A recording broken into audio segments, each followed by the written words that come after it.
শুরু হলো 5টি সংস্কার কমিশনের কাজ। পুলিশ সংস্কার কমিশনের প্রধান সরফরাজ হোসেন জানান, একটি জনবান্ধব পুলিশ বাহিনী গড়ে তুলতে 150 বছরের পুরনো আইন সংস্কারের সুপারিশ দেবেন তিনি। এদিকে সচিবালয়ে সমাজ কল্যাণ উপদেষ্টা শারমিন মুর্শিদ জানান, সংস্কার ছাড়া নির্বাচন সম্ভব নয়। প্রশাসনে কোনো চাপ নেই বলেও জানান তিনি। শারমিনের রিপোর্ট। রাষ্ট্রের গুরুত্বপূর্ণ সাংবিধানিক ও সরকারি প্রতিষ্ঠানগুলোর আমূল সংস্কারের লক্ষ্যে কমিশন গঠন করে সরকার।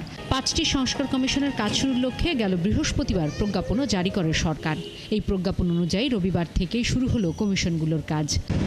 সংসদ ভবনের এমপি হোস্টেলে বসবে আইন, বিচার, নির্বাচন ও সংবিধান সংস্কার কমিশনের কার্যালয়। রবিবার সেখানে 3টি কমিশনের কক্ষগুলো গোছানোর কাজ চলতে দেখা গেছে। 2-1 দিনের মধ্যেই সেখানে সংশ্লিষ্ট কমিশনের প্রধানগণ তাদের কাজ শুরু করবেন বলে আশা করা হচ্ছে। সকালে সচিবালয়ে স্বরাষ্ট্র উপদেষ্টার সাথে বৈঠক করেন পুলিশ সংস্কার কমিশনের প্রধান সরফরাজ হোসেন। তিনি বলেন, পুলিশকে সত্যিকারের জনবান্ধব একটি প্রতিষ্ঠানে পরিণত করা এবং এই বাহিনীর প্রতি মানুষের আস্থা ফেরানোই মূল লক্ষ্য।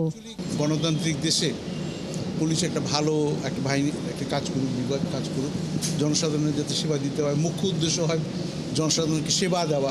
বললাম 1861 সালের আইন মানে 150 বছর হয়ে গেছে, সেখানে এটা আধুনিকরণ করা উচিত।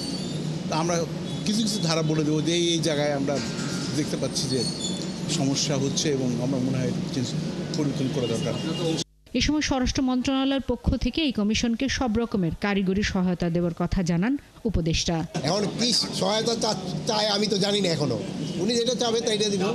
এদিকে সমাজ কল্যাণ ও মহিলা ও শিশু বিষয়ক 2 মন্ত্রণালয়ের কাজের অবস্থা তুলে ধরতে গিয়ে সংবাদ সম্মেলনে উপদেষ্টা জানান, সংস্কারের আগে নির্বাচন নয়। এখন অনেক কিছুই গঠন হয়নি, কারণ মাত্র 2 মাস।